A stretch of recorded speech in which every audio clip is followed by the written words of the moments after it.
plus.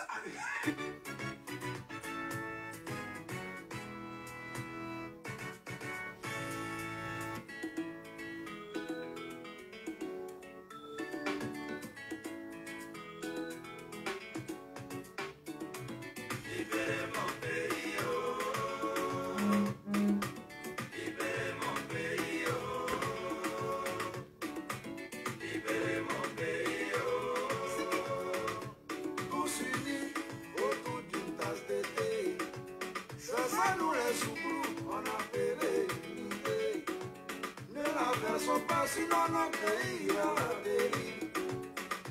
Sako, libérez mon pays, oh. Dali Gege, libérez mon pays, oh. Sombile, libérez mon pays, oh. Je te salue, ô terre d'espérance, pays d'espoir, pays hospitalier. Si tu comprends pas français, ça veut pas dire hôpital. Parce que c'est à l'hôpital qu'on reçoit tous les malades. On aime bien les étrangers, mais vers la fin on s'y préfère. Yeah, Djedje, oh. Libérez mon pays, oh. Yeah, Sako, libérez mon pays, oh. Yeah, Soubilo, libérez mon pays, oh.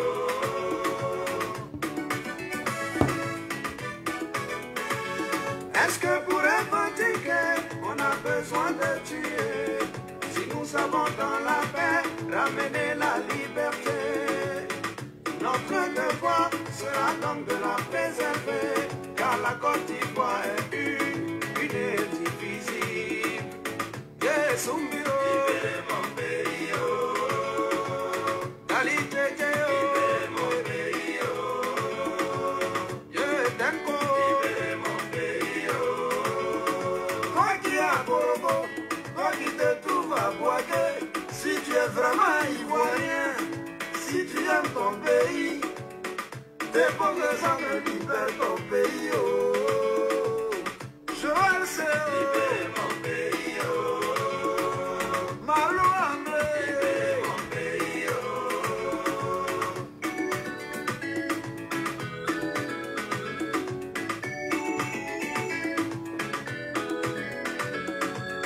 Pièce ivoirien, le pays nous appelle. Ça veut pas dire qu'on est fier. Bonjour, partagez. J'ai une information que j'ai reçue. Ça veut pas dire de... Va partager le direct. J'ai reçu un appel hier. J'ai reçu une information hier. Hier nuit, tardivement, qui m'a... J'ai réfléchi un peu sur la situation. Donc, je voudrais vous annoncer quelque chose, vous dire quelque chose pour que chacun puisse prendre ses précautions. Donc, partagez le direct. Je veux un maximum de partage et de likes avant de commencer. Je voudrais aussi vous dire que ma chaîne YouTube, c'est Éminence Maréchal Bishop Melchisedek. Ceux qui ne sont pas abonnés à ma chaîne YouTube, je vous demande de vous abonner. Abonnez-vous à la chaîne YouTube parce que si il arrive que Facebook de fois bloque les gens, il arrive que Facebook met les gens restreints. Et donc voilà. Voilà. Donc, ce qui fait que souvent, on est obligé de retourner sur YouTube. Donc, je vous demande de vous abonner à ma chaîne YouTube, Éminence Maréchal Bishop Melchisedek. Voilà, c'est ma chaîne YouTube. Abonnez-vous aussi à ma page Facebook. Likez le direct, protégez-le. Je vais mettre 2 chansons. Dès que les chansons finissent, nous allons commencer. Voilà, dépêchez-vous s'il vous plaît. À partager massivement, on va commencer. C'est des infos que je vais donner et des points d'interrogation. Merci beaucoup. Ça qui est la vérité. Devenir avec des armes à la main.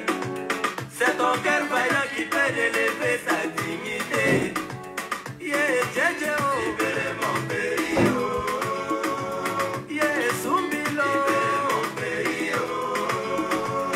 Yeah, Malou. Libérez mon pays, Seigneur, si je regrette mon passé et que mon présent m'inquiète, c'est que mon futur me fera peur. Notre hospitalité nous impose l'amour des étrangers. Mais maman, méfions-nous des gens étranges. Ils prennent notre pays là comme Solena, Placalitum. Yeah maman, nous on fait seulement la paix. Odem demko, mais n'a bien fait odem croité. Libérez mon pays, oh. Oh, bekalela, bara kalela. Joli bebona yoga, soufani besirala, kelele kala tongoye ambolo biore. Nafate kelela, enfant ya segeka na kepanzaye. On veut plus ça, oh. Pitié, on veut plus ça, oh. Cigarette est finie, on veut plus ça, oh. Et nous on veut plus ça, oh. On veut plus ça, oh. Le pays tend à vêter, on veut plus ça, oh. On veut plus ça, on veut plus ça, oh. Yeah, on veut plus ça, oh. Pitié, Ivoirien dit nous, on veut plus ça, oh. On veut plus ça, oh. Pitié. On a quelqu'un qui travaille dans la nuit. Il est obligé de se lever à 6 heures du matin pour travailler. Pitié. Et les gars, on veut plus ça, oh. On veut plus ça, oh. On veut plus ça, oh. On veut plus ça, oh. On veut plus ça, oh. Manger fini à pointer. On veut plus ça. Même à Saya, même à Ok. cherche pour manger. Mettez les cœurs, on va commencer.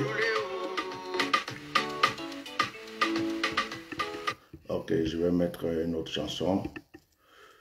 Et à la fin, je viendrai mettre une autre chanson aussi. Voilà.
Arrêtez là, je vais préparer ma chanson de la fin. Ma chanson de la fin, elle est où? Ouais, je vais préparer ça. Et puis, on commence le direct. Ok, chers Ivoiriens, Dieu est grand, Dieu est avec nous. Donc, ne vous inquiétez pas.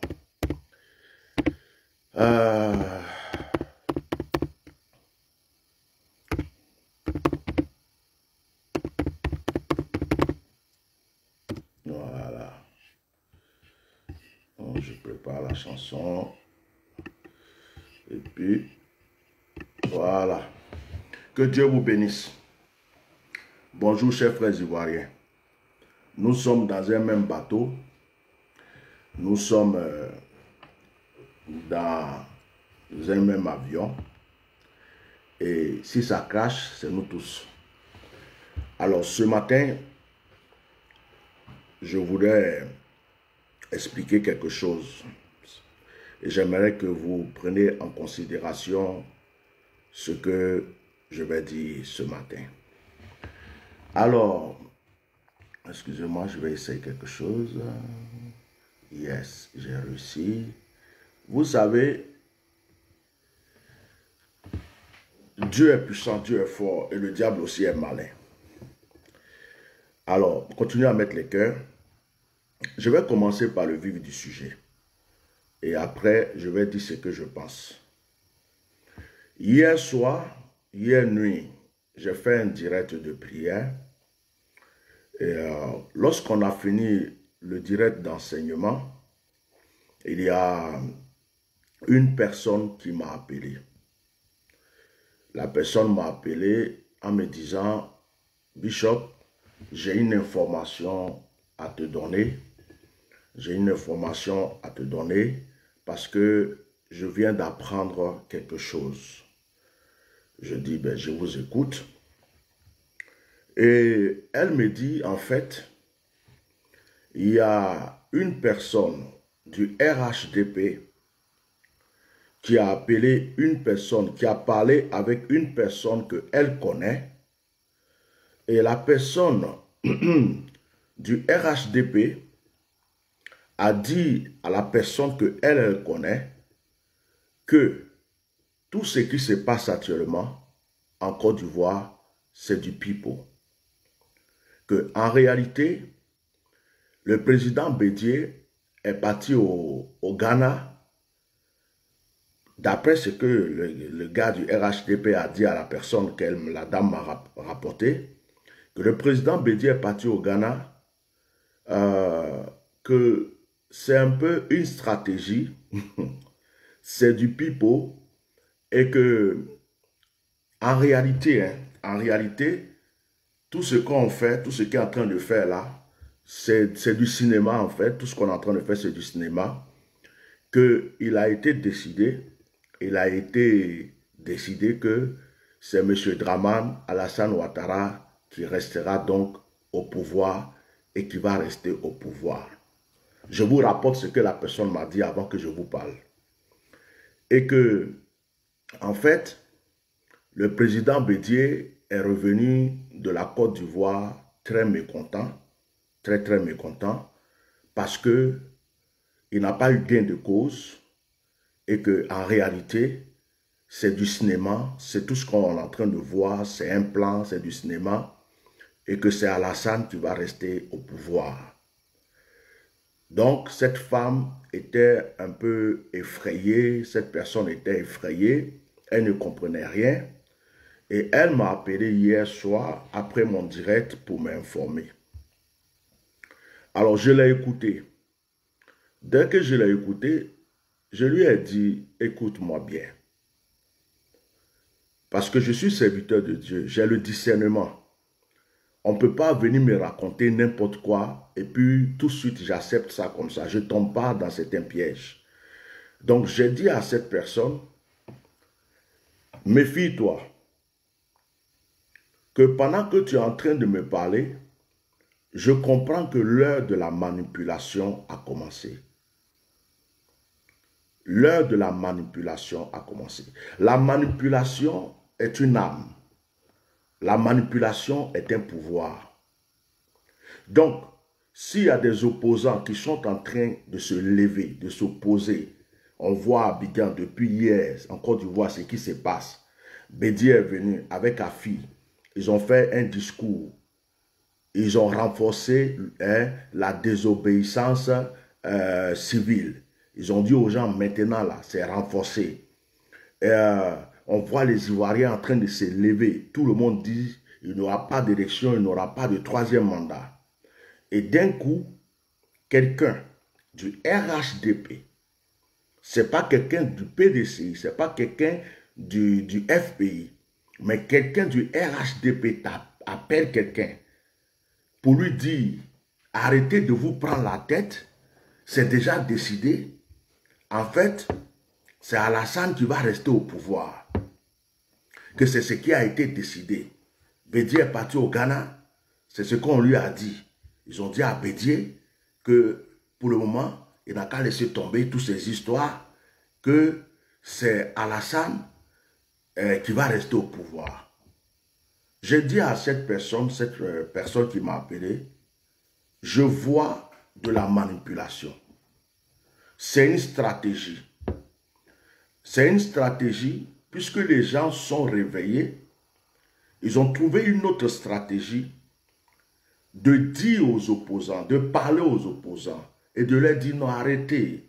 Arrêtez vos affaires de marcher, arrêtez vos affaires de revendiquer. De toute façon, Bédié même est dans le plan, Bédié est dans le coup, tout ça là, ça a été déjà décidé.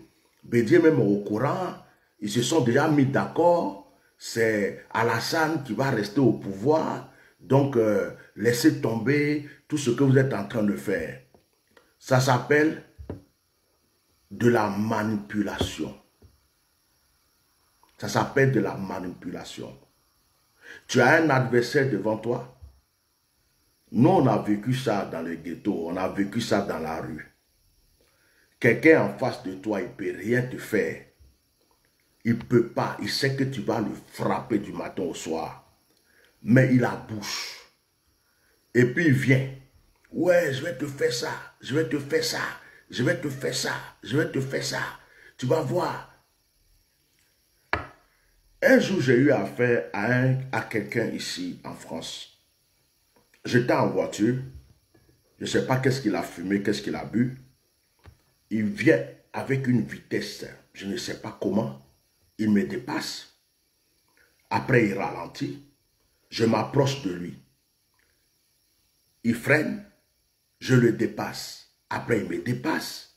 Je le dépasse. Après, il me dépasse. Et un moment, je me suis arrêté. J'ai stationné quelque part.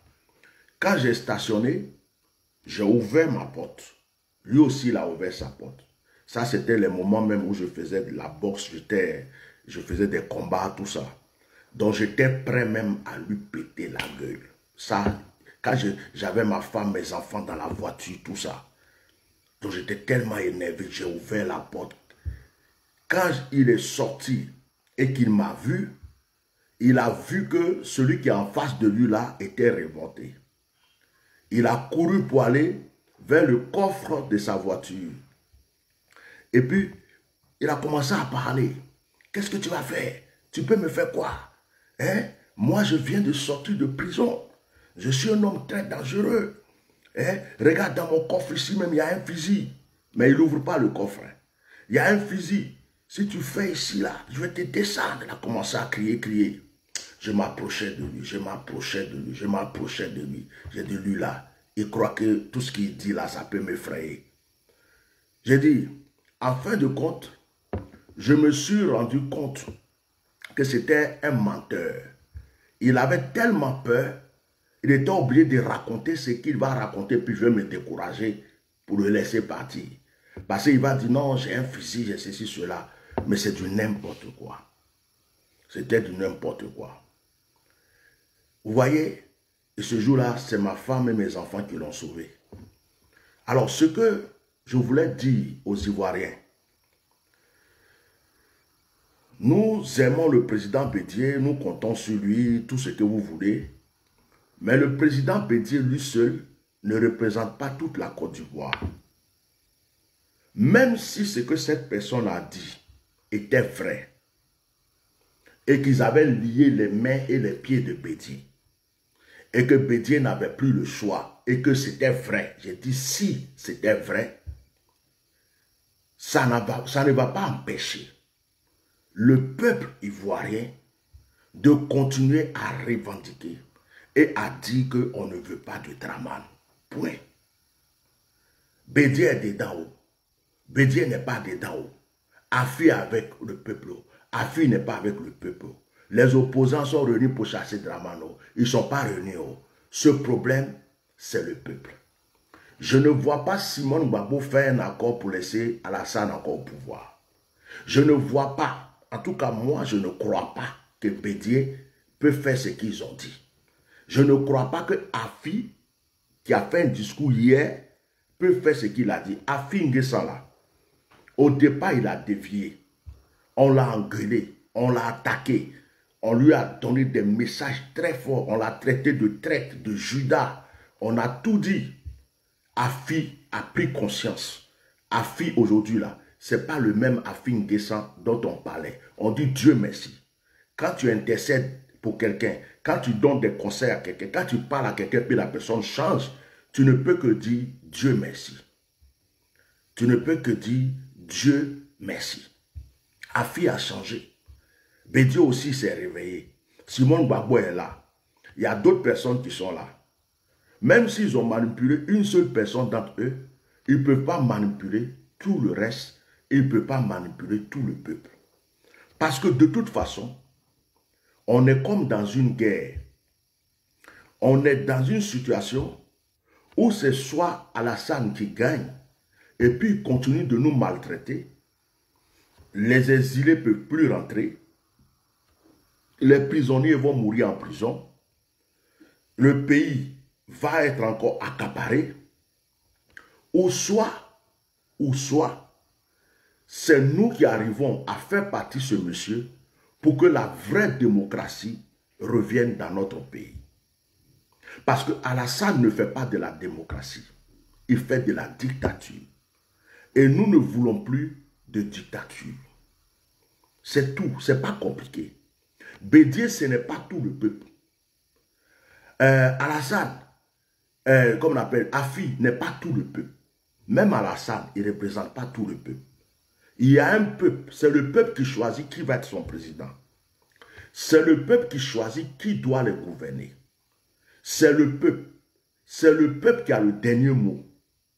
Quand un président est là, c'est parce qu'il y a un peuple qui l'a mis là. Si tous les Coréens voulaient se révolter contre leur président, il n'aura plus la force qu'il a en Corée. Mais c'est parce que le peuple est avec lui. Et quand le peuple n'est pas d'accord pour quelque chose, c'est le peuple qui n'est pas d'accord. Donc les opposants, s'ils sont malins, ils vont s'allier au peuple.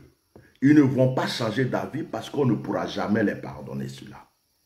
Jamais on va pouvoir leur pardonner cette trahison.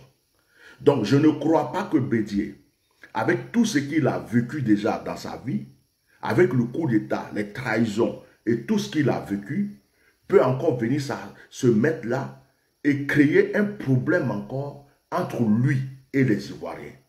Je ne crois pas que Afi N'Guessan, avec tout ce qu'il a vécu, peut encore aujourd'hui venir créer un problème entre lui et les gens. Je ne crois pas que Simon Gbagbo, qui est tant admiré, peut aussi s'associer à cette mascarade et puis mettre les Ivoiriens à dos.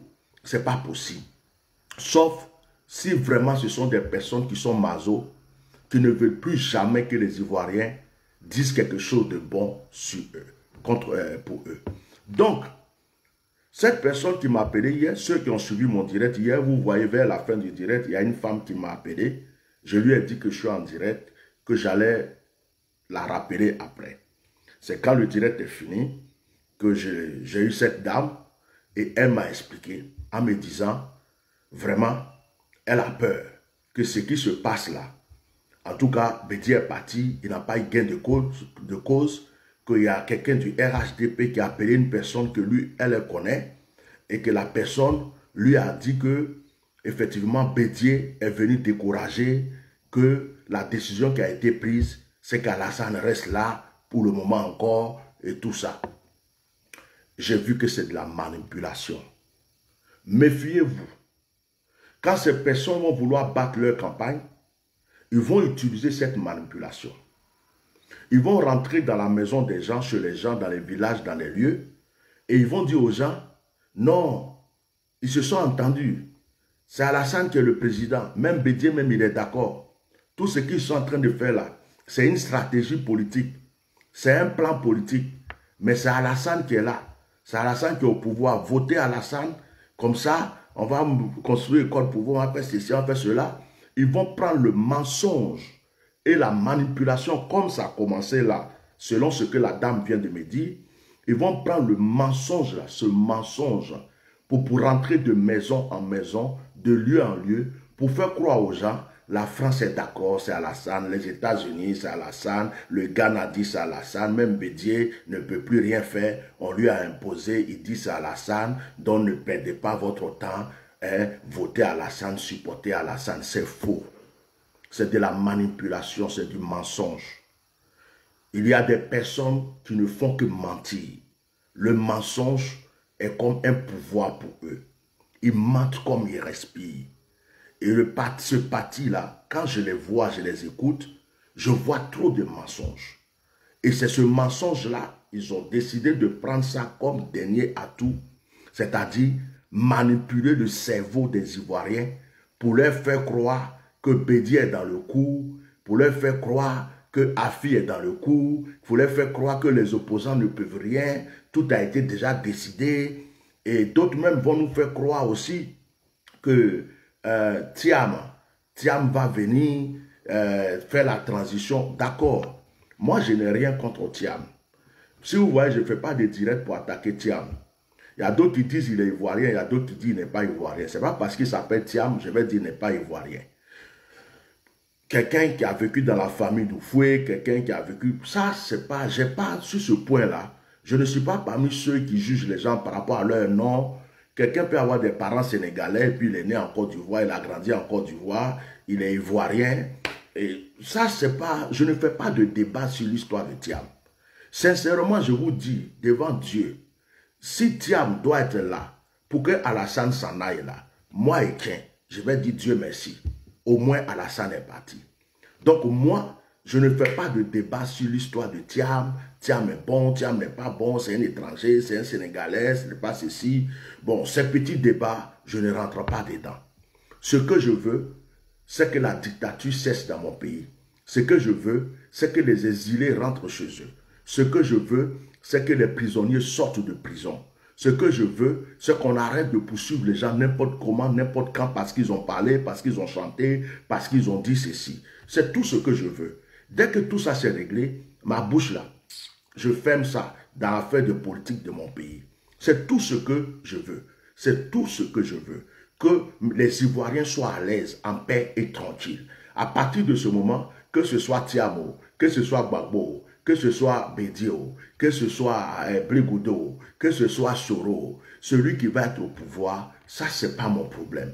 Mais mon problème aujourd'hui, c'est M. Dramane Alassane Ouattara qui depuis 10 ans met mes frères en prison, fait que mes frères soient en exil, fait que des gens meurent.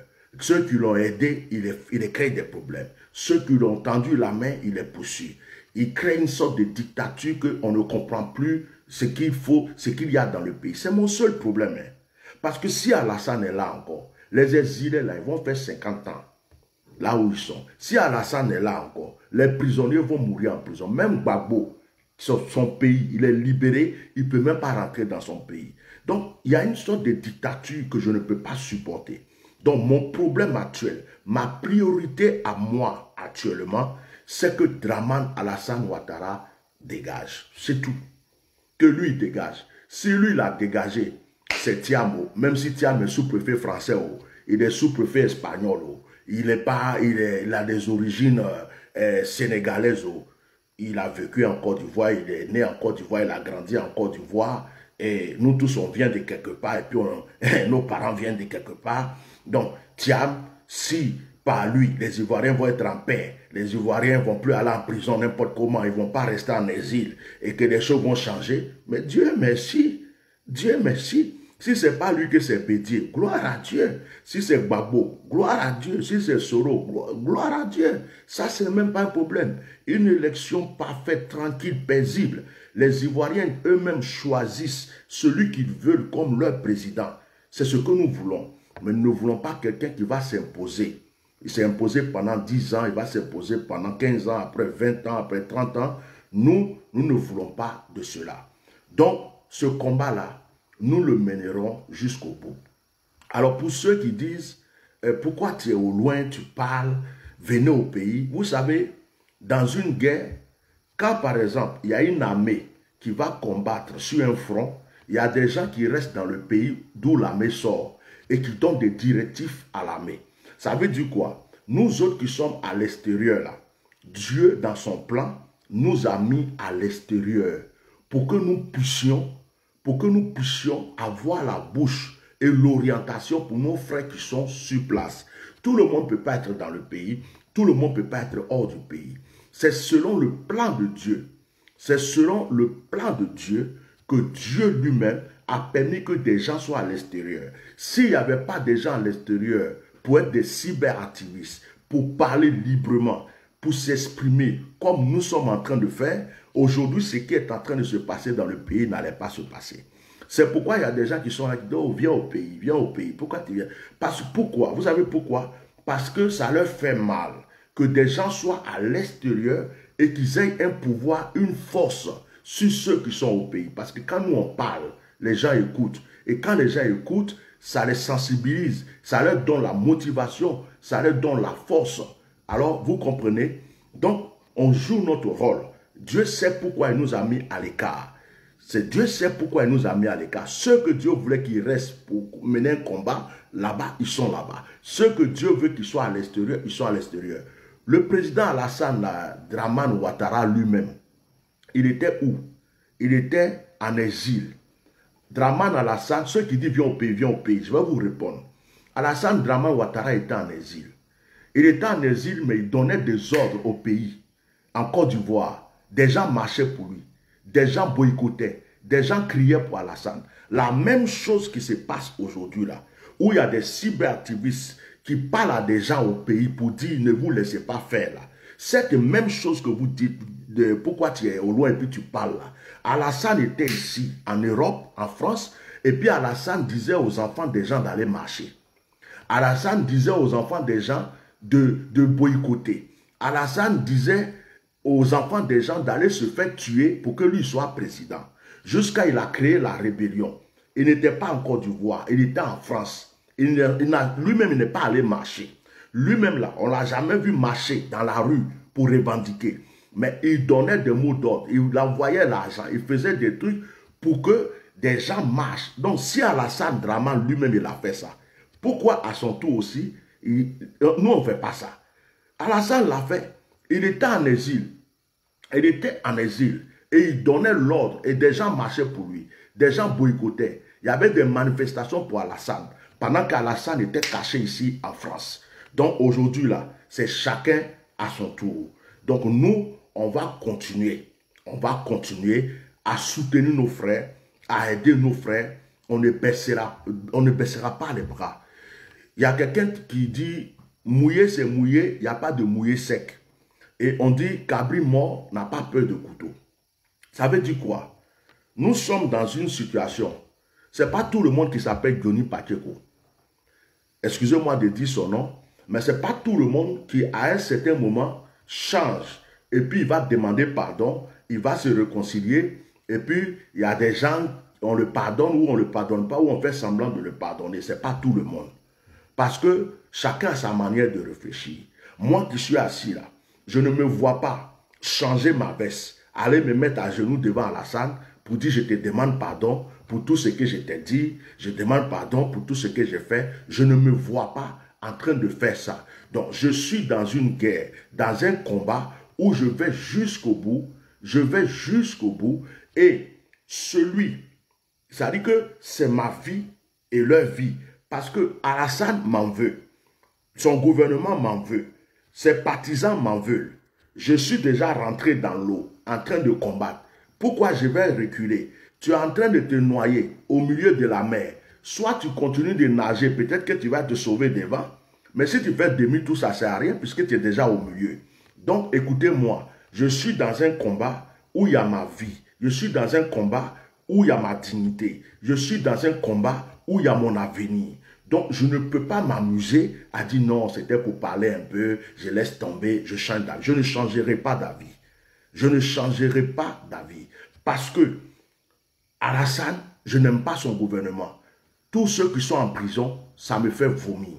Tous ceux qui sont en exil, ça me fait vomir. Tous ceux qu'on est en train de découper, tuer à balles réelles parce qu'ils manifestent, ça me fait vomir. En temps réel, on ne doit pas tuer des gens parce qu'ils manifestent. Quand des gens nous disent, vous dites aux enfants des gens d'aller manifester, c'est pour qu'on aille tuer les enfants des gens, vous faites ceci, vous faites cela.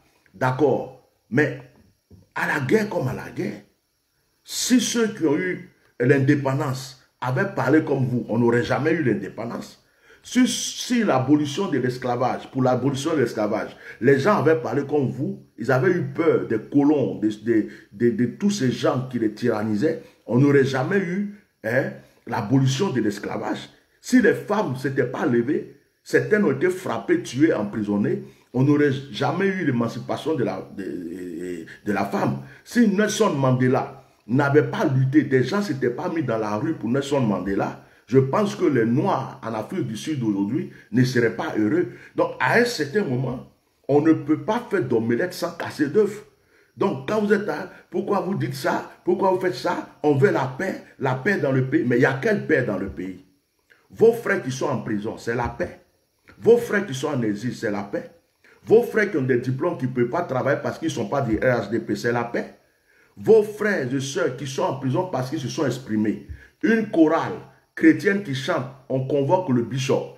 Un cyberactiviste qui s'exprime, on le met en prison. Un imam qui parle, on le met en prison. Un pasteur qui parle, on le met en prison. Un prophète qui parle, on le met en prison. C'est ça que vous appelez paix dans votre pays? C'est ce que vous appelez paix dans votre pays? Non, ce n'est pas la paix. Ce n'est pas la paix. Donc quand vous dites, on veut la paix, ne mettez pas le feu dans le pays. Le feu est déjà dans le pays. Draman lui-même, il est le feu. Draman lui-même, il est anti-paix. Draman lui-même, là, il est rancunier, sanguinaire et c'est un dictateur. Donc, quand vous voulez donner des conseils, allez-y donner ces conseils à M. Draman Alassane Ouattara. Parce que c'est lui qui a envoyé la guerre dans notre pays. C'est lui qui a activé cette guerre. C'est lui qui maintient encore la violence et la dictature dans notre pays. Donc, s'il y a des conseils à donner à quelqu'un, c'est à M. Draman Alassane Ouattara. Ce n'est pas aux opposants, ce n'est pas aux cyberactivistes, ce n'est pas, comment on appelle, ceux qui revendiquent.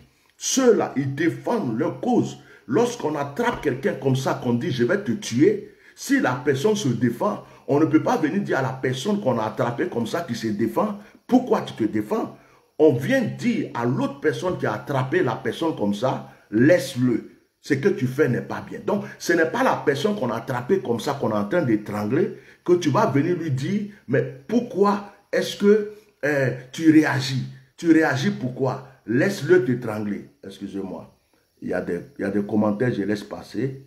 Et puis, il y a des choses que voilà. Celui qui veut vomir n'a qu'à vomir ailleurs. Voilà. Je peux vous bloquer. Donc, ne croyez pas que c'est votre téléphone ou votre direct. Je peux vous bloquer.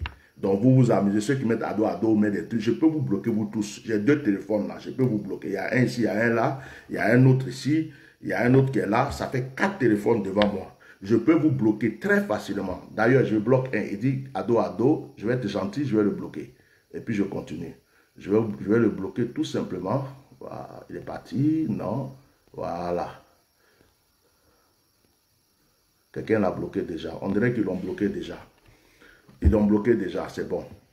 Donc, ce que je voulais vous dire, voilà, il y a des injures, parce que ça c'est le matin, je n'ai pas envie de rentrer dans les injures. En plus, c'est une femme, une pute. Elle dit, toi tu es un maudit, alors que son mari c'est un voleur et assassin, ou même pas son mari, celui qui la baise. Voilà. Donc, Ce matin, je ne veux pas être vulgaire, je ne veux pas commencer à rentrer dans les injures et quoi que ce soit.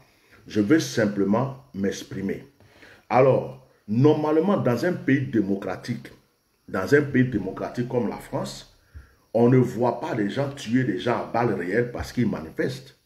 On ne voit pas les gens tirer sur des gens, donner des machettes aux gens pour aller tuer des gens parce qu'ils manifestent. Excusez-moi, il faut que je bloque celui-là. Voilà. Il est trop gentil. Donc, on ne voit pas dans un pays démocratique, dans n'importe quel pays démocratique, on a le droit de manifester son mécontentement. C'est ce qu'on appelle la diplomatie. C'est ce qu'on appelle, comme on appelle la démocratie du moins. Donc, on ne peut pas tuer les enfants des gens parce qu'ils ont marché, parce qu'ils ont revendiqué. C'est leur droit. Si des gens revendiquent, c'est parce qu'ils demandent ils revendiquent une cause. Ils veulent une solution. Il y a quelque chose qui ne va pas. Donc, quand des gens revendiquent, en réalité, on essaie de leur demander qu'est-ce qui ne va pas. Et on cherche à trouver une solution avec eux. Mais on ne va pas les tuer. Donc, vous qui dites, vous envoyez les enfants des gens dans la rue, vous envoyez les enfants dans la rue, vous qui dites ça, en fait, vous savez, on n'envoie pas les enfants des gens dans la rue. Excusez-moi, je vais rendre service à quelqu'un. Voilà. Je vais lui rendre service, il n'a pas sa place ici. Excusez-moi. Voilà. Dieu merci. Voilà. Donc, vous comprenez bien ce que je dis?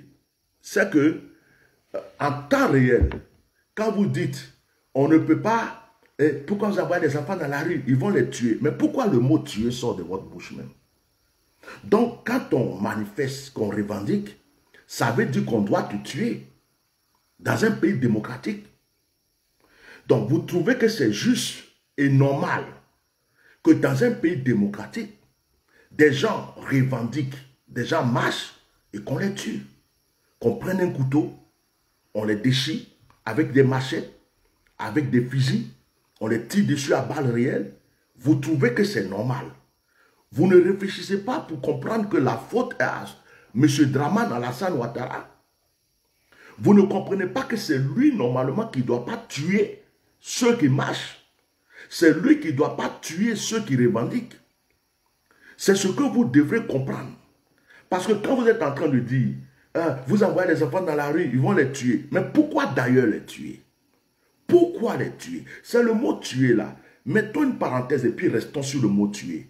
Est-ce que revendiquer est égal à tuer? Est-ce que marcher est égal à tuer? Est-ce que dire je ne suis pas d'accord veut dire qu'on doit tuer la personne? Donc, ce qui veut dire qu'on est dans un pays où il n'y a pas de règles, il n'y a pas de loi. On est dans un pays de dictature. Tu ne peux rien dire. Même une chorale qui chante, on convoque cette chorale pourquoi elle a chanté une chanson qui est parabolique. C'est-à-dire que la chanson, c'est quelque chose, c'est une parabole contre Alassane. Non. On est dans un pays où on ne comprend plus rien. Et il y a certaines personnes qui disent, mais au temps de Gbagbo, on ne pouvait rien dire. Gbagbo même c'était pire. Gbagbo, personne ne pouvait s'exprimer. Ok, il n'y a pas de souci. Je suis d'accord. Au temps de Gbagbo, comme vous le dites, on ne pouvait pas parler. On ne pouvait pas s'exprimer. On ne pouvait rien faire. On ne peut même pas porter boubou, comme selon certains le disent. D'accord. Bon, vous avez fait la guerre pour chasser Gbagbo. Vous avez fait la guerre pour mettre Gbagbo en prison. Vous avez dit que Gbagbo n'est pas bon et que ce que Gbagbo fait n'est pas bon. On est d'accord. Ok. La France vous a aidé. Vous avez remporté cette guerre. Alassane est venu au pouvoir. Maintenant, comparons Alassane et Gbagbo. Comparons Alassane et Gbagbo. Comparons Alassane et Gbagbo. Au temps de Gbagbo, vous dites qu'on ne pouvait pas parler. C'est ce que vous avez dit, non? Au temps de Gbagbo, vous avez dit qu'on ne pouvait pas parler. Est-ce qu'au temps d'Alassane, on peut parler? Est-ce que ce n'est pas pire? Au temps de Gbagbo, personne ne pouvait s'exprimer. Au temps d'Alassane, c'est comment? Donc, en réalité, Alassane, vous avez reproché quelque chose à Gbagbo, vous êtes au pouvoir, et vous faites au moins 7 fois plus que ce que Gbagbo a fait. Donc, en réalité, tout ce que vous dites sur la vie de Gbagbo ne sert à rien, ce n'est que des paroles inutiles. Parce que vous dites que Gbagbo a fait ceci, il a fait cela. Maintenant, vous êtes en train de faire au-delà de ce que Gbagbo n'a même pas fait. Donc, en réalité, c'est n'importe quoi que vous racontez. Parce que si vous dites que quelqu'un n'est pas bien et que vous êtes venu prendre sa place, vous devez prouver le contraire du comportement de cette personne. Vous aurez dû nous donner la paix, la tranquillité, la paisibilité. Vous aurez dû faire le contraire de ce que vous avez reproché à Gbagbo. Et nous serions aujourd'hui en train de dire, oui, c'est vrai, ils font, c'est pas la même chose. Gbagbo avait fait ça, mais eux, ils font ça. Mais aujourd'hui, on est en train de vous dire que ce que vous faites est au-delà de ce que Gbagbo n'a jamais fait. Gbagbo, là, je ne l'ai jamais vu de mes yeux. On peut lui reprocher tout ce qu'on veut. Mais ce que je sais, c'est que ce monsieur avait un cœur, et que ce monsieur a un cœur, et ce monsieur aime son pays. Et ce monsieur aime les Ivoiriens. Chaque être humain peut avoir des défauts. Gbagbo a certainement eu des défauts, mais les qualités de Gbagbo sont que Gbagbo a un cœur, et Gbagbo aime son pays, et Gbagbo aime les Ivoiriens, et Gbagbo ne veut pas vendre son pays à l'Occident. Voici ce Gbagbo-là qui m'intéresse. Après tous ces petits défauts, tout ce que vous avez dit, vous dites, tout le monde a des défauts. Moi-même, j'ai des défauts. Vous tous, vous avez des défauts. Donc, on ne peut pas dire Gbagbo est comme ça, Gbagbo est comme ça. Gbagbo n'est pas Dieu, il n'est pas le Saint-Esprit. Mais aujourd'hui, Alassane a pris la place de Gbagbo. Combien de personnes sont en prison? Combien de personnes sont en exil? Au temps de Gbagbo, il y avait combien de personnes en exil? Combien de personnes sont en exil? Gbagbo rendait service aux mosquées. Gbagbo rendait service aux musulmans. Gbagbo était avec tout le monde. Malgré qu'on peut lui reprocher ceci, il y avait des bombardements, il y avait des rebelles, mais Gbagbo trouvait la possibilité de payer les fonctionnaires. Gbagbo pensait aux étudiants, il pensait au pays, malgré qu'on le combattait par-ci, par-là. Mais pendant 10 ans, qui a combattu Alassane? Pendant 10 ans, quels sont les rebelles qui sont venus attaquer Alassane? Personne. Alassane a eu son temps, il a eu la tranquillité qu'il fallait pour changer la donne. Il a eu la tranquillité qu'il fallait pour réconcilier les Ivoiriens, pour semer la paix dans le pays. Mais est-ce qu'il a fait? Il a mis les Ivoiriens en prison, il a mis les Ivoiriens en exil. Ceux même qui étaient avec lui, qui le soutenaient, il les a poursuivis, j'étais en prison, fait tout ce qu'il veut. Nous tous, nous sommes au courant. Donc vous ne pouvez pas comparer Alassane Ouattara et Gbagbo, parce que Gbagbo aime son pays, Gbagbo aime les Ivoiriens, et Gbagbo a un cœur. Gbagbo a un cœur. Je vais vous donner un exemple très simple. Quand il y a eu la guerre, Gbagbo avait les armes, Gbagbo avait les militaires, Gbagbo avait toute l'armée. Je vous le jure. Si Gbagbo avait le cœur d'Alassane et que Gbagbo voulait utiliser cette armée pour tuer tous les rebelles, pour ne même pas qu'il y ait guerre, Gbagbo l'aurait fait. Mais c'est parce que Gbagbo ne voulait pas voir son pays en sang. C'est pourquoi Gbagbo a cherché la réconciliation. C'est pourquoi Gbagbo a tendu la main à Alassane. C'est pourquoi Gbagbo a fait de sorte qu'il y ait une réconciliation. Parce qu'il ne voulait pas que son pays soit détruit. Si Gbagbo avait le cœur de Dramane Alassane, je vous assure, les rebelles là, Gbagbo avait tout ce qu'il fallait comme armée pour les tuer. D'ailleurs, c'est ce que beaucoup de personnes lui reprochent aujourd'hui.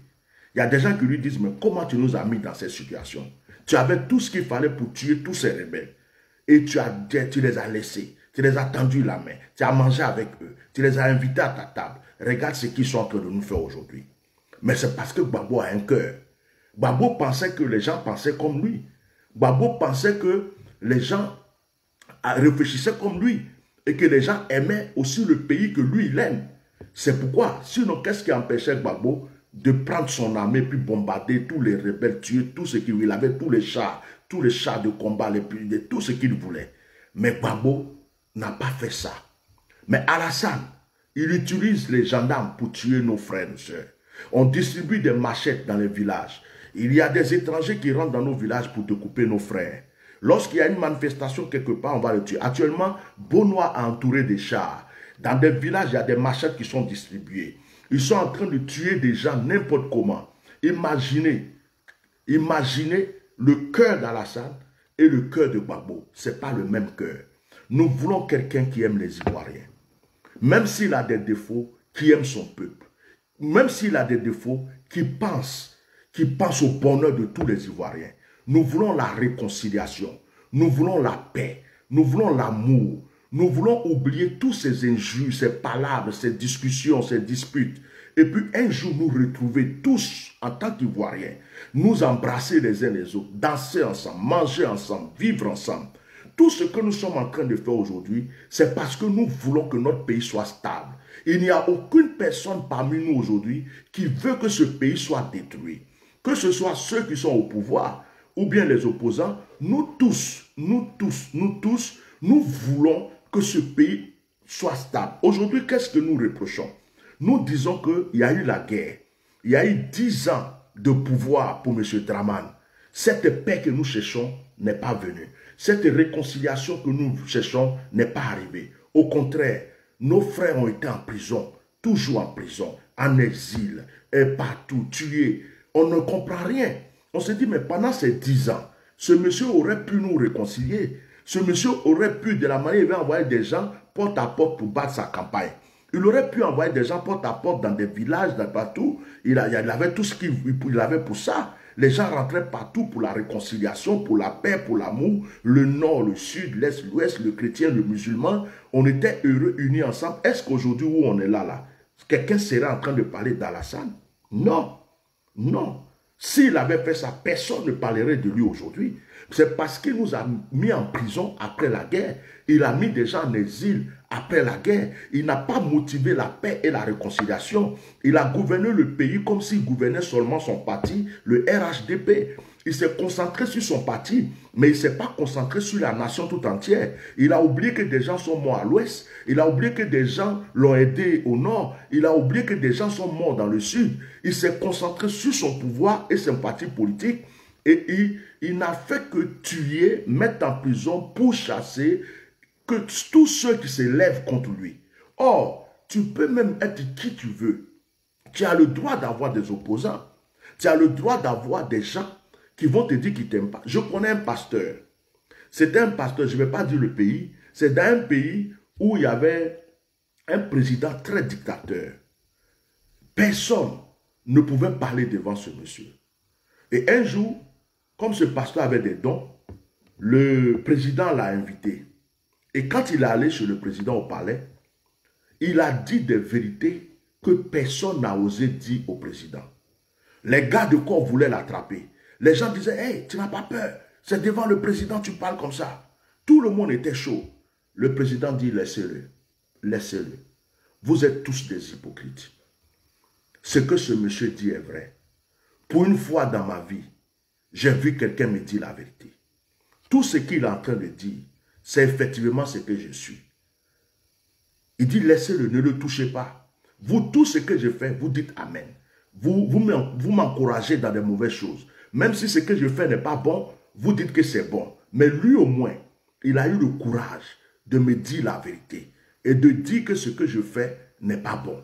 Donc le président l'a félicité. Le président dit, tu es quelqu'un d'honnête. Et il a aidé ce pasteur. Vous comprenez? Donc souvent, même quand tu n'aimes pas certaines personnes, tu as besoin d'écouter ce qu'ils disent. Parce que dans ce qu'ils disent là, il y a des choses qui vont t'aider. Il y a des choses qui vont t'aider à changer. Mais le président, votre président, Dramane Alassane Ouattara, il a une oreille fermée ici, une oreille fermée là, et le cœur dur. Combien de fois les Ivoiriens ont crié pour dire, libère nos prisonniers? Combien de fois les Ivoiriens ont dit, amène la réconciliation? Depuis 10 ans, les gens n'ont fait que lui parler. Est-ce qu'il a fait? Parce qu'il s'est dit qu'il est fort. Il a dit qu'il est puissant. Il a dit que personne. Alassane Dramane Ouattara, aujourd'hui, lui-même, il est étonné que les Ivoiriens puissent se lever, marcher, faire ce qu'ils sont en train de faire. C'est quelque chose qui l'étonne. Parce qu'il ne s'attendait pas à ça. Parce qu'il s'est dit qu'il était trop fort, que ça ne va jamais arriver. Et ce qui est en train d'arriver aujourd'hui surprend le RHDP et surprend Alassane Ouattara. Parce qu'il y a un temps pour tout. Si on lui avait dit un jour que les Ivoiriens allaient se manifester comme ils le font aujourd'hui, Alassane Dramane Ouattara et son pouvoir allaient dire non, non, c'est impossible. En Côte d'Ivoire, aucun Ivoirien ne peut manifester. Vous vous rappelez, il y a des temps de cela, quand tu commandes sur Facebook, Adou Richard te met en prison. Quand tu dis Amen à quelque chose, on t'attrape, on te met en prison. Tu prophétises dans ton église, on t'attrape, on te met en prison. Il y a des temps de ça, notre jeune frère Caton Noir, il est en prison. Des jeunes du Nord sont en prison. Des jeunes du Sud sont en prison. Cyberactivistes, chrétiens, des manifestants, des femmes, des pasteurs, imams est parti en prison. Vous vous rappelez de tout ça? Vous vous rappelez de tout ça? Ça veut dire que Alassane Draman Ouattara, il s'est dit dans sa tête, je suis fort, je suis puissant. Personne ne peut m'affronter. Et c'est sur ce point qu'il a encore posé aujourd'hui. Même quand il sait que là où il va, ce n'est pas bon pour lui. Ce n'est pas bon pour le pays. Ce n'est pas bon pour tout le monde. Alassane Ouattara, lui-même, il sait que là où il va, ce n'est pas bon. Mais c'est quelqu'un qui a un cœur dur. C'est quelqu'un qui se dit, ils ne peuvent rien me faire. J'irai jusqu'au bout. Même si je dois mourir dedans, j'irai jusqu'au bout. Sinon, lui-même, il sait que le chemin qu'il prend là, ce n'est pas bon. Donc, aujourd'hui, là, vous ne pouvez pas en vouloir aux manifestants. Vous ne pouvez pas en vouloir aux opposants. Pendant 10 ans, ils ont laissé Draman tranquille. Et ce même Draman a dit, je ne vais plus me présenter. Et ce même Draman vient dire, dans tout mon parti politique là, le grand RHDP, il n'y a pas quelqu'un d'intelligent, il n'y a pas quelqu'un d'instruit. C'est moi, Draman, seul qui suis instruit, c'est moi seul qui suis intelligent, donc c'est moi seul qui peux me présenter. Il n'a pas prévu une autre personne à part Gon Coulibaly au cas où il y avait un problème pour être son candidat. Et il change de parole et il veut maintenant faire un 3e mandat. Les Ivoiriens disent non. Monsieur, on t'a donné 10 ans. Pendant les 10 ans, on t'a laissé tranquille. On t'a rien dit. Tu dis de ne pas manifester, on n'a pas manifesté. Tu dis de ne pas parler, on n'a pas parlé. Tu dis de ne rien dire, on n'a rien dit. Tu mettais certains en prison, on est resté calme. Mais ton 3e mandat, là, pour ça seulement, si tu veux nous tuer, tu vas nous tuer, mais tu ne peux pas faire 3e mandat. Où est le problème? C'est quoi qui est compliqué dans cette histoire? Il n'y a rien qui est compliqué. Il n'y a rien. Tu as eu 10 ans. Tu veux encore continuer. On te dit non, on ne veut plus. À un certain moment, trop c'est trop. Tu as une femme dans ta maison, tu es là chaque matin, tu la frappes, chaque soir, tu la frappes. Tout le temps, tu la chicotes. Tu la blesses. Tu la frappes devant ses enfants. Tu l'humilies devant ses copines, ses voisines. Et puis un jour, elle se lève. Elle dit, je ne veux plus rester dans ta maison. C'est fini. Aujourd'hui, là, je prends mes affaires, je m'en vais. Tu vas dire quoi? Tu vas dire que la femme t'a manqué de respect? Tu vas dire que la femme t'a trahi? Tu vas dire que la femme t'aime pas? Non. Rappelle-toi de tout le temps où tu l'as frappée. Rappelle-toi de tout le temps où tu l'as blessée. Rappelle-toi de tout le temps où tu l'as humiliée. Rappelle-toi de tout le temps où tu as brisé son cœur. Elle a supporté pendant 1 an, 2 ans, 3 ans, 4 ans, 5 ans, 6 ans, jusqu'à pendant 10 ans. Maintenant, à la 11e année, elle dit non, non, non, non, je ne veux pas mourir dans ta maison. C'est fini. Même si elle t'aimait, aujourd'hui là, je te quitte. Et tu dis non, non, elle ne m'aimait pas. Non, elle t'aimait. C'est toi qui n'as pas su conserver cet amour. C'est toi qui n'as pas su entretenir cet amour. C'est toi qui as cru qu'elle était tellement bête qu'elle n'allait jamais un jour changer d'avis. Tu as compris? Donc, chers Ivoiriens, on ne peut pas se laisser manipuler. Selon ce que cette femme a dit, même si c'était vrai, si Bédier veut, il n'a qu'à changer d'avis. Si Afi veut, il n'a qu'à changer d'avis. Si Simon Gbagbo veut, elle n'a qu'à changer d'avis. Mais eux tous là, ils ne sont pas le peuple. Je dis au peuple ivoirien, Draman ne nous aime pas. Les goudrons qu'il a fait là, c'était déjà des stratégies et des plans de fouet. C'est l'argent de la Côte d'Ivoire. Même la campagne qu'Alassane est en train de battre actuellement, c'est l'argent des Ivoiriens. Il y a des Ivoiriens qui ont faim. Il y a des Ivoiriens qui ne peuvent même pas mettre leurs enfants à l'école. Il y a des Ivoiriens qui ne peuvent pas se soigner à l'hôpital. Il y a des Ivoiriens qui sont en souffrance dans ce pays. Et c'est l'argent du pays que Alassane a pris. Regardez tous les cas qu'il aligne, toutes les campagnes. Vous croyez que c'est son propre argent? Vous croyez que c'est l'argent qui sort de sa poche, de son propre compte? C'est l'argent du pays. C'est l'argent des Ivoiriens que Alassane est encore en train de prendre pour battre sa campagne. C'est de l'injustice. de voir des gens qui ont des diplômes qui ne peuvent pas travailler, des étudiants qui ne peuvent pas avoir de stage, des gens qui souffrent encore dans ce pays, qui n'ont pas de moyens, qui se battent, des policiers qui ne sont pas payés convenablement, des gendarmes qui ne sont pas payés convenablement, des fonctionnaires qui ne évoluent pas, qui ne sont pas payés convenablement, à Boaké, il y a des infirmiers, ils les ont mis en prison parce qu'ils ont marché, ils disent de donner leur bourse, on les a mis en prison à Boaké. Bon, des gens ont des problèmes financiers dans le pays, et tu prends l'argent du pays, tu fais des faux goudrons, tu manges le reste, et puis tu prends encore l'argent du pays pour aller battre la campagne. C'est l'argent du pays, tu prends, tu alignes des cars. Tu fais ta publicité parce que tu veux rester encore au pouvoir. Pourtant, dans ce même pays-là, il y a des gens qui ont faim. Tu n'arrives pas même à t'occuper d'eux. Tu casses la maison des gens, tu les laisses dormir dans le cimetière. Tu n'as même pas prévu que ces gens aillent dormir dans une maison même en bois. Tu vends les terrains des gens, tu donnes ça au roi du Maroc. Tu vends les terrains des gens, tu casses les maisons des gens. Les gens sont dans des difficultés. Les jeunes qui faisaient les petits kiosques dans les rues, on a tout cassé. Ils n'ont plus rien. Ceux qui vendaient des voitures en occasion, on dit vous ne pouvez plus vendre de voitures occasion. Ils n'ont plus d'activité. Ils ne savent plus ce qu'ils vont faire. Le pays est devenu dur pour les gens. Et puis toi, tu prends l'argent du pays pour aller battre campagne. Tu prends l'argent des Ivoiriens pour battre campagne, pour aller vers les Ivoiriens, pour dire aux Ivoiriens, je vous aime, donnez-moi encore 5 ans, ce que je vous avais promis depuis 10 ans, c'est maintenant que je vais le réaliser. Vos enfants vont faire ceci, mais tu nous as déjà menti pendant 5 ans. Tu nous as menti encore pendant 10 ans.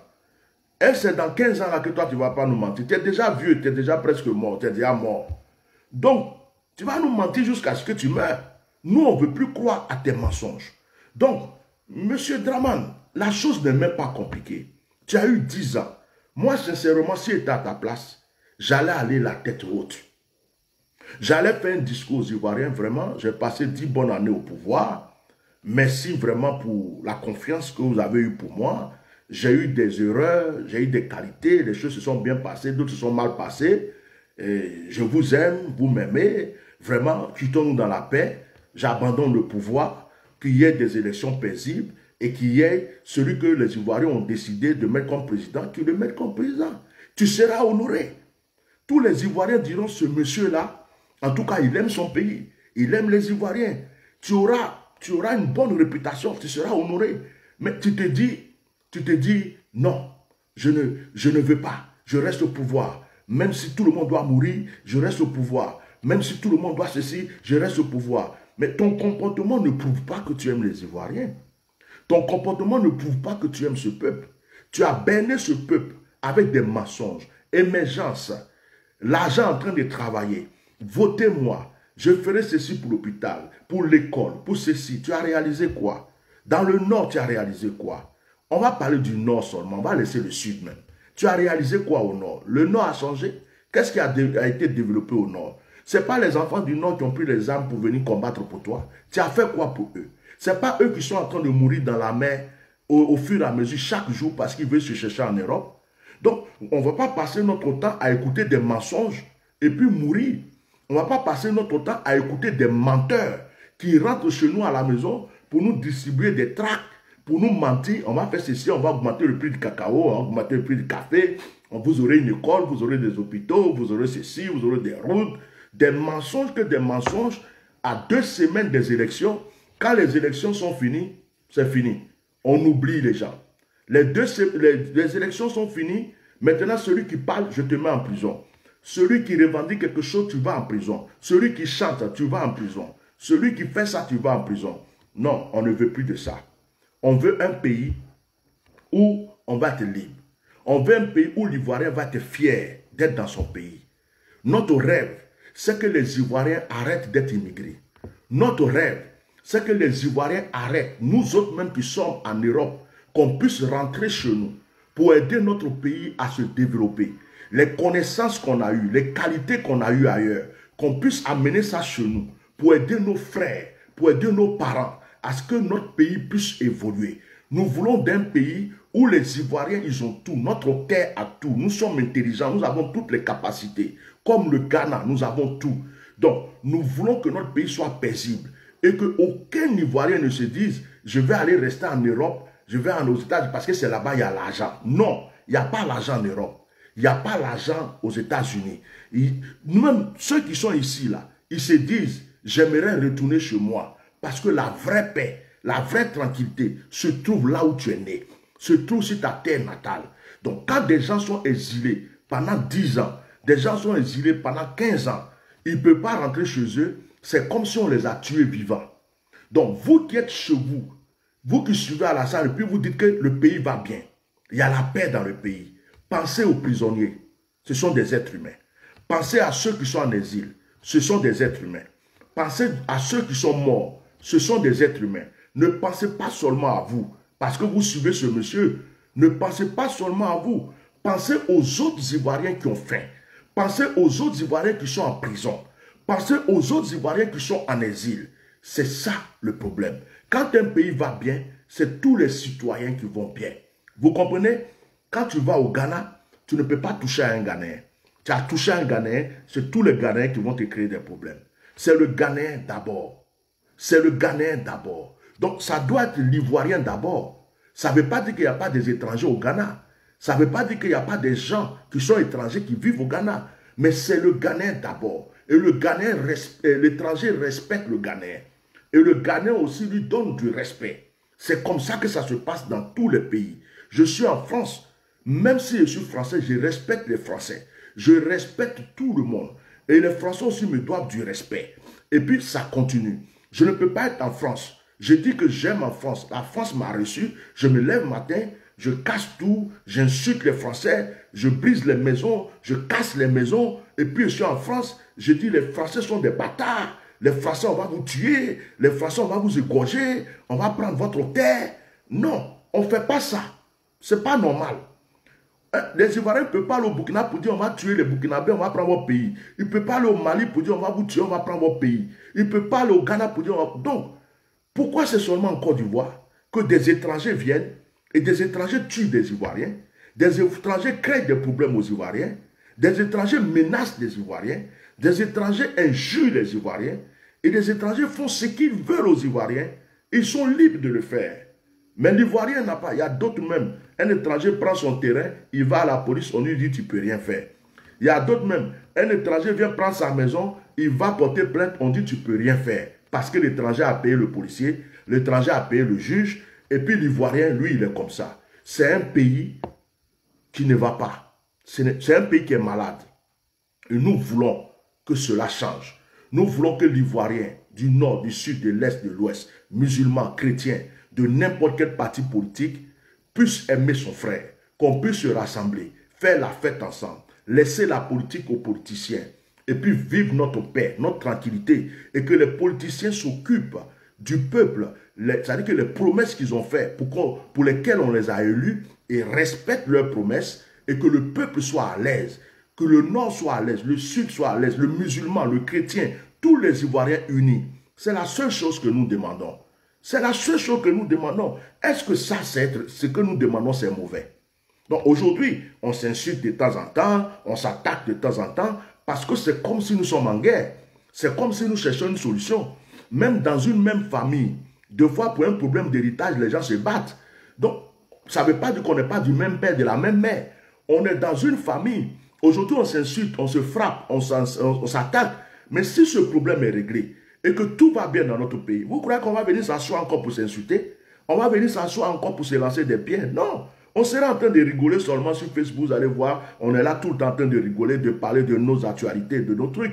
Mais aujourd'hui, on est dans une situation. Tu ne peux pas enlever, calmer la blessure du magnan tant que tu es dans le nid du magnan. Il faut que tu sortes du nid du magnan avant.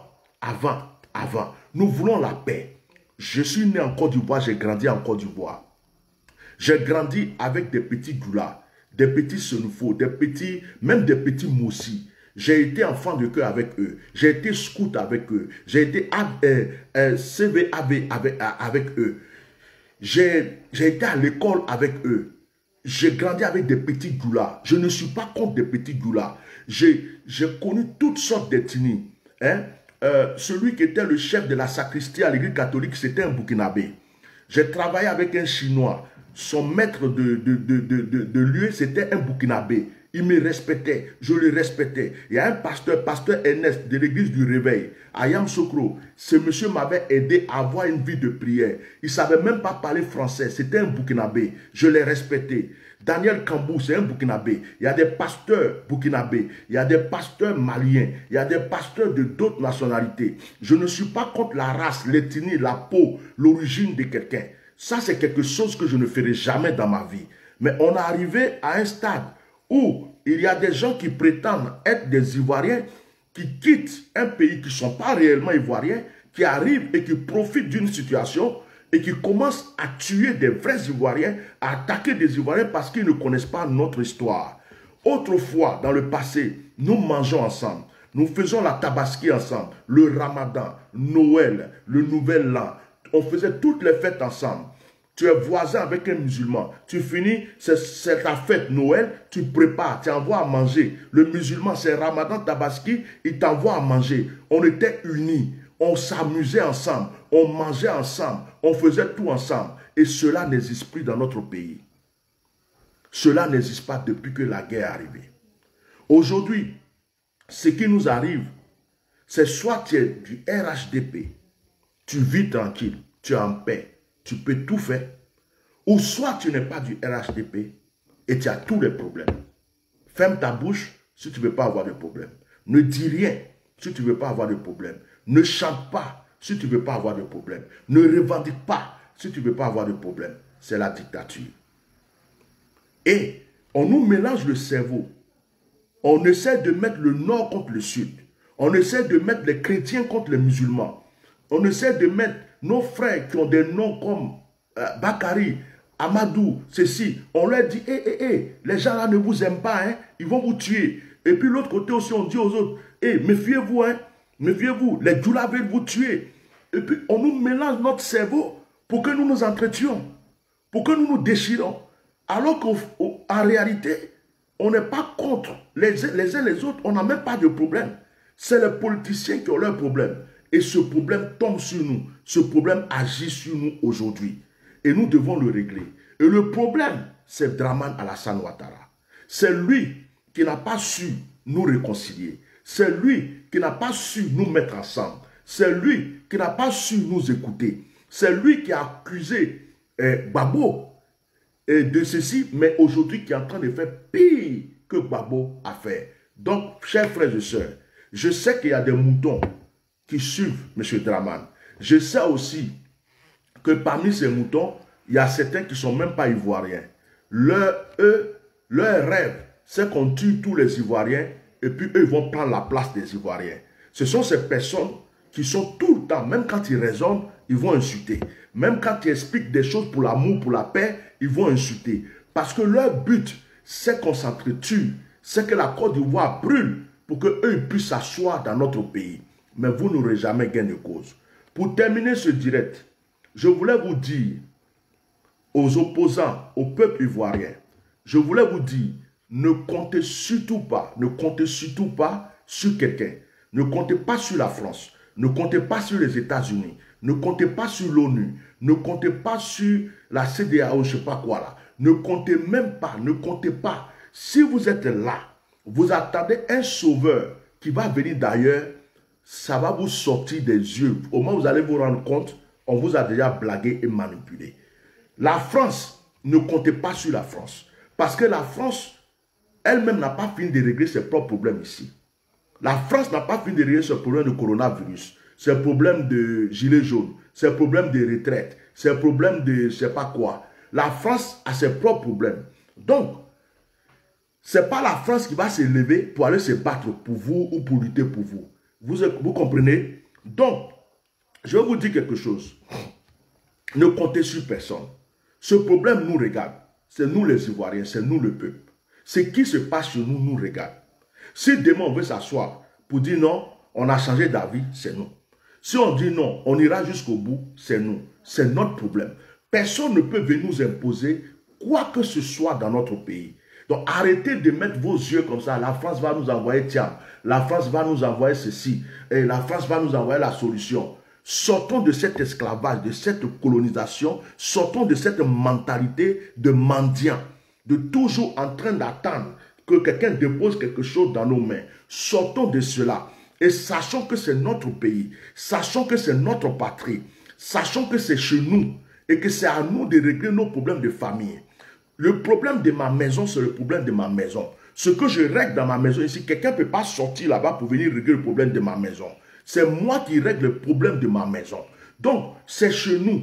Alors, même si la France, tu peux même ouvrir, hein, chérie, j'ai un peu chaud là. Oui, tu peux ouvrir un peu pour moi. Ouvre un petit peu, s'il te plaît. Ah, donc c'est bon, laisse, c'est fermé. C'est fermé. Même si la France parle, laissez-la parler. La France ne peut pas nous imposer quelqu'un. Ce n'est pas son pays. Ils vont seulement, les gens vont chercher à nous manipuler, ils vont chercher à nous intimider. Mais ne vous laissez jamais faire. Ne vous laissez pas faire. Cette fois-ci là, ne vous laissez pas faire. Ce n'est pas une histoire de Gbagbo est là, Gbagbo a fait ceci, on va le bombarder. Non, il n'y a plus à faire de Gbagbo dedans. C'est la France qui a mis Dramane Alassane Ouattara. Si la France était honnête, c'est la France qui allait dire à Dramane, c'est nous qui t'avons mis là. Maintenant que le problème est devenu comme ça, comme nous on t'a mis là, on te dit de partir. Mais la France ne dit pas à Dramane de partir. Regardez les discours. Ils sont en train d'attendre élection. Mais quelle élection? Élection où tout est truqué. Élection où Dramane a tous les cas du pays. Élection où Dramane a tous les, comme on appelle, les cartes d'élection entre les mains. Élection où Dramane peut payer tous les militaires, tous les gendarmes. Élection où Dramane peut prendre tous les bulletins de vote pour verser dans les urnes pour dire que c'est lui qui a gagné. Élection où, comment on appelle, tous les juges sont avec Dramane, tout le gouvernement avec lui, tous les policiers sont avec, tous les gendarmes sont avec lui. Mais vous parlez de quelle élection? Il n'y a pas d'élection. Parce que tout est truqué d'avance. Tout est truqué. Tout est truqué. On avait dit ça à Kakabe. Kakabe n'a pas écouté. Actuellement, Kakabe est en train d'avoir mal au ventre. Actuellement, Kakabe ne dort pas. On l'avait prévenu. Dieu merci, Afin N'Guessan a compris. Dieu merci pour Afin N'Guessan. On bénit Dieu pour sa vie. Donc, c'est pour vous dire que cette histoire d'allons aux élections, c'est du n'importe quoi, c'est du mensonge. C'est déjà truqué. C'est déjà truqué. On sait qu'il n'y a pas de vraie élection. Et c'est pourquoi on dit de tout recommencer pour qu'il y ait une vraie élection. Et oui, on veut une vraie élection. Une élection transparente, paisible, tranquille, où personne ne s'oppose, ne s'impose du moins, où ce sont les Ivoiriens qui vont décider qui doit être leur président. Mais actuellement là, c'est Dramane qui a mis sa main sur tout. Il a dit un coup KO parce qu'il sait qu'il a déjà tout mis, ça, tout est dans sa main. Regardez les cas. On dit Kakabe est candidat. Kakabe est candidat, non. Vous avez vu Kakabe avoir des cas où c'est marqué Kakabe, Kakabe, Kakabe dessus? Non. Alassane, il a pris l'argent du pays. Il prend pour battre campagne. Tout est entre ses mains. Vous croyez qu'il va avoir élection et puis Alassane va dire non, j'ai perdu, l'autre a gagné. Même si lui-même il sait qu'il a perdu. Il sait qu'il a perdu, il dira j'ai gagné. Il dira j'ai gagné. Et donc on sait ça déjà. Donc on dit cette élection est déjà truquée. On n'en veut pas. Mais c'est normal. Alors ne comptez sur personne. Même si Bédi est parti au Ghana et que le roi lui a dit au Ghana, laisse Alassane encore au pouvoir, le roi n'est pas le peuple ivoirien. La France n'est pas le peuple ivoirien. Les États-Unis ne sont pas le peuple ivoirien. Donc arrêtez les commérages. Celui-là a dit ça, et tel président a dit ça, tel pays a dit ça, tel pays. On s'en fout, c'est le peuple.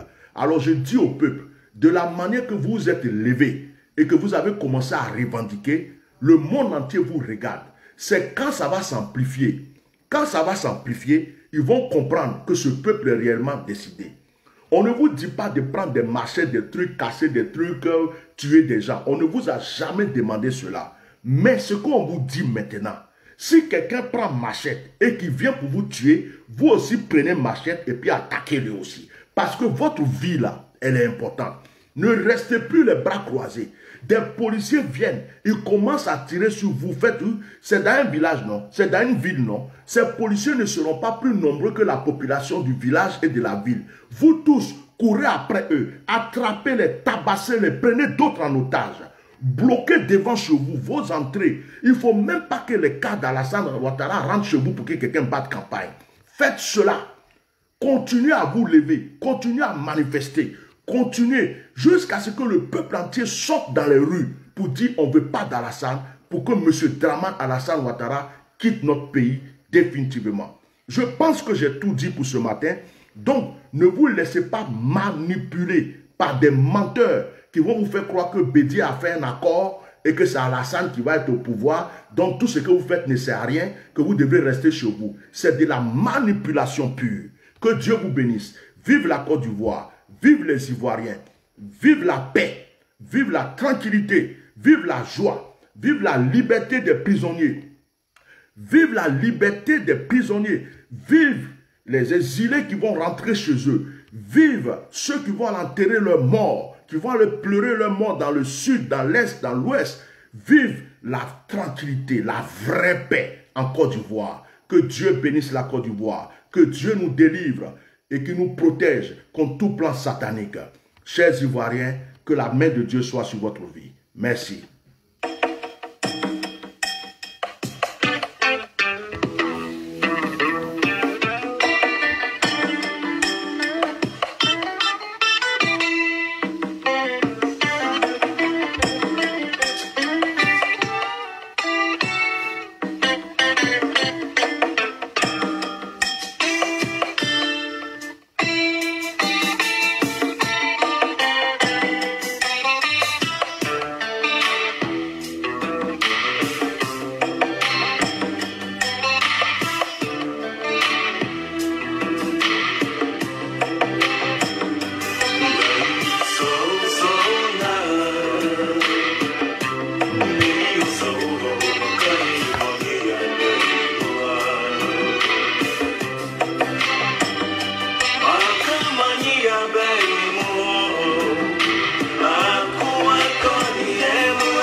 Pendant que je suis en train de réfléchir, vous savez, j'ai souvent des émotions. Je suis quelqu'un de très sensible. Et j'ai fini mon direct, mais je suis assis. Je vais couper le direct, je vais le couper. Parce que même en écoutant cette chanson et en réfléchissant, j'ai envie de couler les larmes. Je me dis, mais pourquoi ça nous est arrivé? Je dis, pourquoi? Pourquoi ça nous est arrivé, mon Dieu? Un pays paisible, un pays tranquille, un pays qui accueille tout le monde, un pays où coule le lait, le miel, la tranquillité, la paisibilité. Les musulmans sont à l'aise, les chrétiens sont à l'aise, tout le monde est tranquille. Qu'est-ce qui n'a pas marché? Pourquoi ça nous est arrivé? Je pense à nos parents qui sont morts, je pense à toutes ces personnes qui sont en exil, qui ont tout perdu. Je pense à ceux qui sont en prison. Je pense à ceux qui sont rentrés en brousse. Je pense à ceux qui meurent dans la mer. Je pense à ma propre mère qui est décédée. Je pense à toutes ces choses. Et souvent, tu n'as pas de mots. Ce sont que des larmes. Vous savez, vous qui venez insulter là, ne croyez pas que c'est parce qu'on est contre Draman, on vient toujours pour parler. Essayez de réfléchir et vous dire aussi qu'il y a des gens qui souffrent. Essayez de réfléchir. Et dites-vous que ceux qui sont en prison souffrent. Ceux qui ont des parents en prison souffrent. Ceux qui ont des parents en exil depuis 10 ans. Depuis 10 ans. Il y a des gens qui ont fui le pays. Leurs enfants sont restés. Ils n'ont pas encore vu les enfants depuis des années. Ils les ont laissés tout petits. Les enfants ont grandi. Ils n'ont pas pu voir les enfants. Il y a des gens qui ont fui. D'autres sont actuellement là au Togo, dans des camps de réfugiés, au Bénin, un peu partout. Quand je réfléchis à tous ces Ivoiriens éparpillés, à tous ces Ivoiriens qui n'ont plus de racines, ceux qui sont en prison, ceux qui sont... Je dis, mais on a fait quoi? Mais qu'est-ce qui n'a pas marché? Qu'est-ce qui ne va pas? C'est obligé d'être sur un pouvoir. Être président, c'est forcé. Est-ce que être président, c'est ça seulement qui donne à manger à quelqu'un? En plus, quelqu'un qui a déjà été président pendant 10 ans, tu as déjà fait, c'est fini. Mais pourquoi des gens vont continuer à mourir? Pourquoi des gens vont continuer à mourir? Quand est-ce que ça va s'arrêter? Et quand je pense à ça, sincèrement, même si je suis fort, je suis courageux, ça arrive que 2 fois, ça me fait couler des larmes. 2 fois, ça me fait couler des larmes. Ça fait pitié. Je pouvais être ici, je suis en France, j'ai vraiment ce que je veux. Je pouvais fermer ma bouche. Je pouvais être là. Et puis regarder les gens. Celui qui est en exil, ce n'est pas mon problème. Celui qui est en prison, ce n'est pas mon problème. Ceux qui souffrent. Je pouvais le faire. Mais selon que Dieu m'a créé, mon cœur n'est pas comme ça. La Bible dit, pleurez avec ceux qui pleurent. Réjouissez-vous avec ceux qui se réjouissent. Sois en joie avec celui qui est en joie. Donc, je ressens la souffrance des gens qui ont tout perdu, qui ont laissé leur maison, leurs affaires, puis qui sont ici, qui sont sans papier. On leur donne 200 € par mois, 300 € par mois. Ça ne peut même pas payer leur maison. D'autres même dorment à l'hôtel, ils n'ont pas d'appartement. Hein? Je pense à des gens qui ont laissé leurs enfants pour fuir ce pays. Je pense à des gens qui sont en prison tout simplement parce qu'ils ont aimé Gbagbo. Et leurs enfants ne les voient pas. S'il vous plaît, même quand vous venez insulter, vous qui supportez Alassane, soyez un peu humain. Et puis réfléchissez, dites-vous, ces gens-là, peut-être que quand ils revendiquent, ils parlent, deux fois mais ils insultent, ils disent des choses, c'est peut-être parce qu'ils ont mal.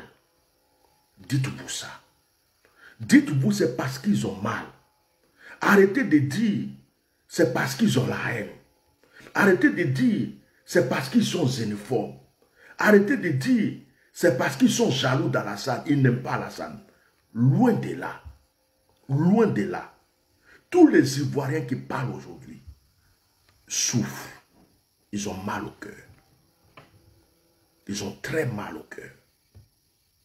Donc malgré vos luttes, vos combats, même si vous êtes du RHDP et que vous défendez votre parti, votre président, votre pouvoir, pensez aux autres. La plupart d'entre vous, certains sont chrétiens, certains sont musulmans. Vous croyez en Dieu, pensez aux autres. Sachez que il y a des êtres humains comme vous, des Ivoiriens comme vous, qui souffrent, qui ont mal au cœur. Des artistes, des anciens militaires, des gens qui simplement ont aimé Gbagbo, ont aidé Gbagbo. Ils sont en souffrance.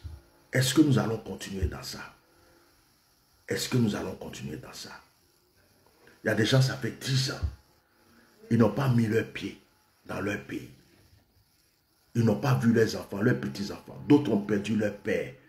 Ils n'ont pas pu y aller. Leur mère. D'autres ont perdu un enfant, un oncle, quelqu'un. Ils sont ici.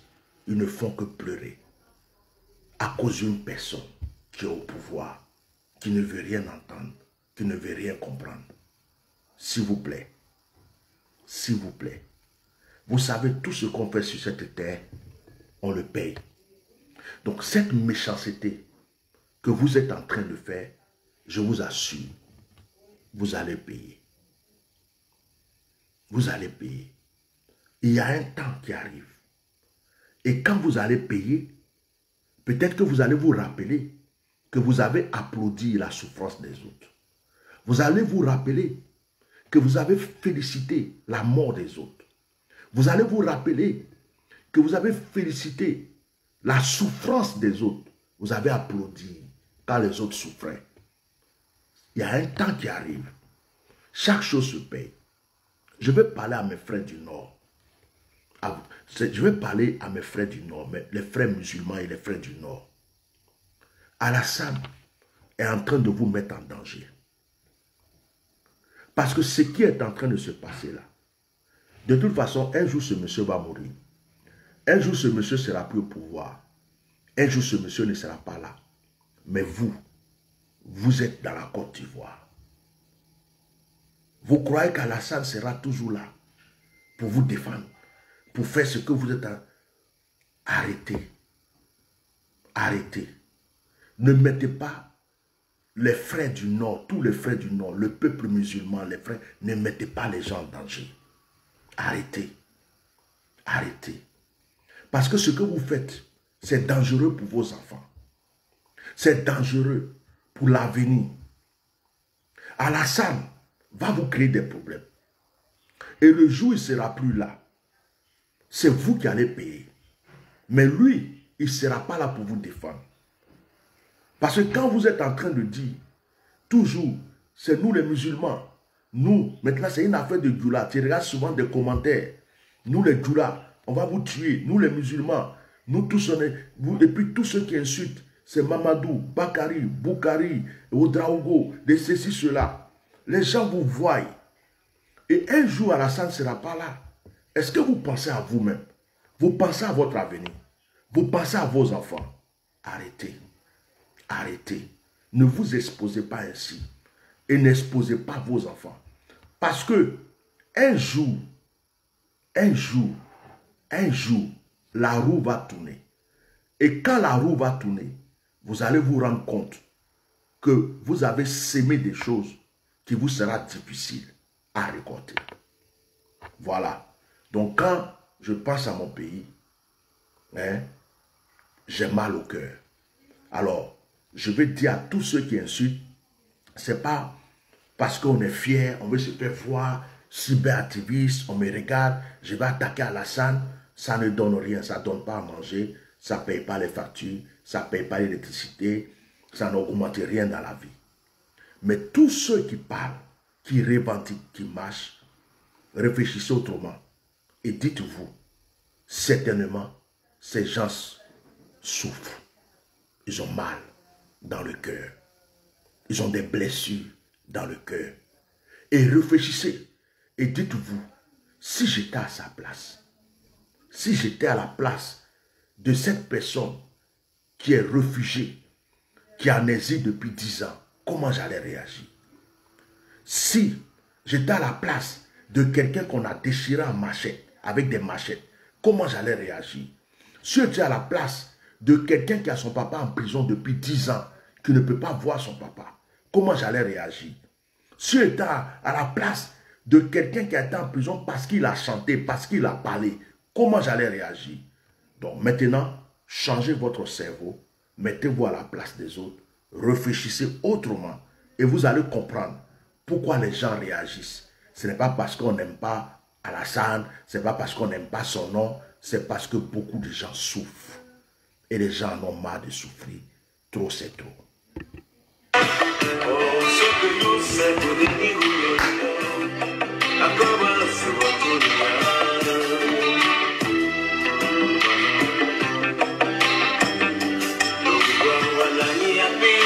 Très bonne journée à vous. Bon appétit. Merci beaucoup. Et à ce soir. À ce soir, 22h30, pour ceux qui vont prier avec moi. On a notre petite veillée de prière ce soir. De 22h30 à 1h du matin, on doit prier. Que la paix soit avec vous. Que Dieu vous bénisse. Bonne journée à vous tous. Merci beaucoup.